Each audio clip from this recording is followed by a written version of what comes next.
যারা সন্তান জন্ম দিচ্ছে তারা ফতোয়া দিয়েছে কোন স্বামী যদি তার স্ত্রীকে এক বৈঠকে 3 তালাক দেয় তাহলে 3 তালাক হয় না, 1 তালাক হয়।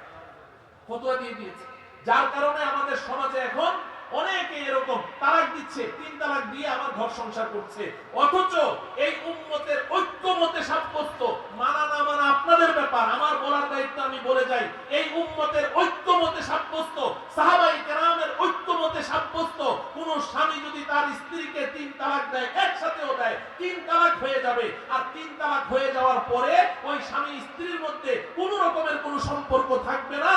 তারা যদি এরপরে ঘর করে যতবার তাদের মধ্যে মেলামেশা হবে, জেনা হবে, যত সন্তান জন্ম নেবে সব জারজ সন্তান জন্ম। এটা উম্মতের ঐক্যমতে সাব্যস্ত মাসআলা। মুফতি সাহেবকে পাশে রেখে আমি বললাম, এই ফতোয়া তারা দিচ্ছে।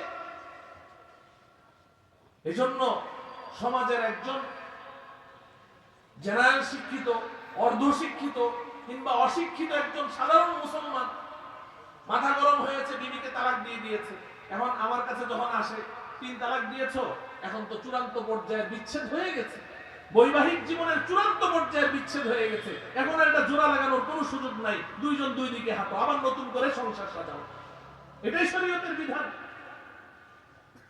এখানে যখন ফতোয়াটা মন মতো হলো না, তো আবার ঘুরতে থাকে। আর আমার ওই ভাইয়ারা, ওই লামাযহাবী ভাইয়ারা এই মানুষগুলোকে খোঁজে যে কারা কারা এই পেরেশানির মধ্যে আছে, দেখে বলবে আরে আয় আমার কাছে সমাধান আছে। কে বলেছে 3 তালাক হয়েছে? তালাক হয়েছে একটা, যা আবার সংসার কর। নাউজুবিল্লাহ বলে। এই উপকার, এই খেদমত করছে আপনাদের, তাহলে এই সমাজে শান্তি আসবে কোত্থেকে? আমি কুড়িগ্রামে গিয়েছি, তো বয়ানের মাঝখানে আমার কাছে একটা ছোট চিরকুট এসেছে, হুজুর 3 তালাকে কয় তালাক? আমি কি 3 তালাকে 3 তালাক কয় না 1 তালাক? বলে কি 1 তালাক? আমি বললাম আপনাদেরকে কে বলেছে? আমাদের শায়েখ। কোথায় আপনাদের শায়েখ? শায়েখকে ডাকেন, আপনাদের সামনে একটু শায়েখের সাথে কথা বলি। কোথায় পেল 3 তালাক দিলে 1 তালাক হয়? বলে যে শায়েখ তো এখানে নেই। কোথায় আছে? কারণ উনি হোটেল ব্যবসায়ী, হোটেলে আছে। মানে ওই যে কিছুদিন মিডল ইস্টে চাকরি করে এসছে, ওখান থেকে মুফতি হয়ে চলে আসছে। আমাদের দেশের যে সমস্ত ভাইয়েরা মিডল ইস্টে যায় না, ওখানে চাকরি করে কিছুদিন, চাকরি টাকরি করে দেশে এসে বড় মুফতি। বলে যে তোদের নামাজ হয় না। তো আমি তখন তাদেরকে বললাম যে ঠিক আছে, 3 তালাকে যে 3 তালাক হয় ওটা কোরআন হাদিসের দলিল আমি পরে দিচ্ছি, এর আগে আপনাদেরকে আমি একটা অফার দিচ্ছি। হুজুর কি অফার? বললাম যে আজকে থেকে এই মাহফিলের পরে বাড়িতে গিয়ে সবাই নিজ নিজ বিবিদেরকে রুখসত দিয়ে দিবেন, ছুটি দিবেন, যে আজকে থেকে ঘরে কোনো রান্না বান্না হবে না, চুলায় আগুন জ্বলবে না। হুজুর আমরা খাবো কি? আমি বললাম ওই ব্যবস্থাটাই আমি করে রেখে যাচ্ছি, শুনেন আপনারা সবাই ওই শায়েখের হোটেলে গিয়ে খাবেন। বলে যে হুজুর হোটেলে খেলে তো অনেক পয়সা লাগে, এত পয়সা আমরা পাবো কোথায়? আমি বললাম যে আমি তো অফার দিয়ে যাচ্ছি, পয়সা অর্ধেক লাগবে, ঘরে পাকানোর যা হবে তার চেয়ে অর্ধেক লাগবে। বলে যে হুজুর কিভাবে?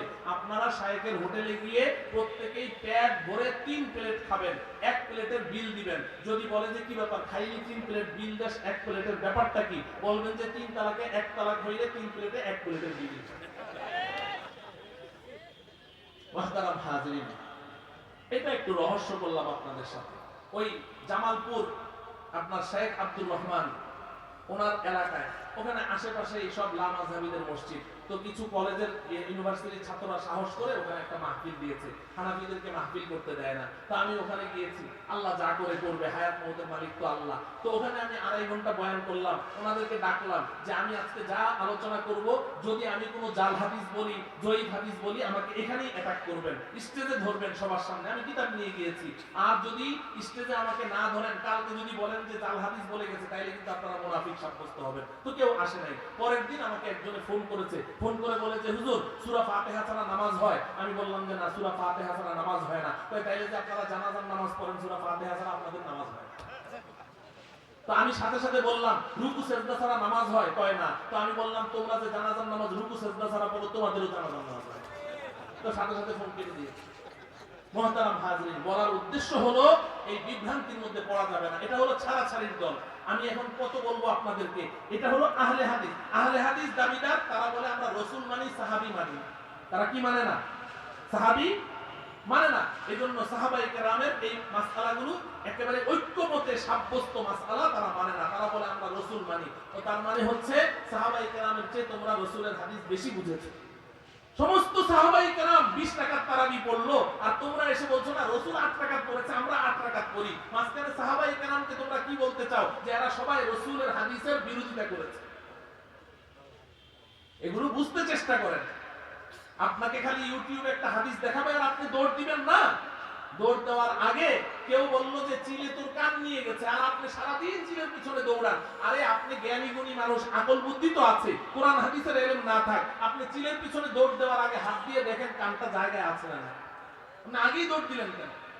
যখনই আপনাকে কেউ বলবে যে তোমার এই নামাজ হয় না, তোমার ওই নামাজ হয় না, জানাজার মধ্যে সূরা ফাতিহা পড়ো হয় না, না পড়লে নামাজ হবে না, কিংবা আপনাকে বলবে ঈদের নামাজে 12 তাকবীর দেওয়া লাগবে, 6 তাকবীর দিলে হবে না, কিংবা আপনি তারাবি বলবে যে 8 রাকাত পড়ো, 20 রাকাত কোনো তারাবি নাই, তো তুমি ওটার পিছনে দৌড় দেওয়ার আগে এতদিন যে তোমাকে 20 রাকাত তারাবি পড়াইলো, এতদিন যে তোমাকে জানাজার নামাজ সূরা ফাতিহা ছাড়া পড়াইলো, তুমি তার কাছে এসে আগে তার কলার ধরো, হামিদ জহিরের কলার ধরে বলো এতদিন আমাকে ভুল নামাজ কেন পড়াইনি? যদি বুঝাইতে পারি তাহলে বুঝবো তো থাকো, বুঝাইতে না পারলে তারপরে দৌড়। তুমি তো আকলমান মানুষ, তুমি তো পাগল না, কেন তুমি যেদিকে দেখছো ওদিকে দৌড় দিচ্ছ? কয় দিকে দৌড়াবে? এখন তো ফিতনার যুগ, এখন তো ফিতনার যুগ। আল্লাহ আমাদেরকে বুঝার তৌফিক দান করেন। এখন নতুন আরেকটা দল বার হয়েছে, আহলে কোরআন। এতদিন তো আহলে হাদিস শুনেছেন, এখন আরেক দল কি বের হয়েছে? আহলে কোরআন। ওদের দাবি কি জানেন? আমরা কোরআন মানি, হাদিস মানি।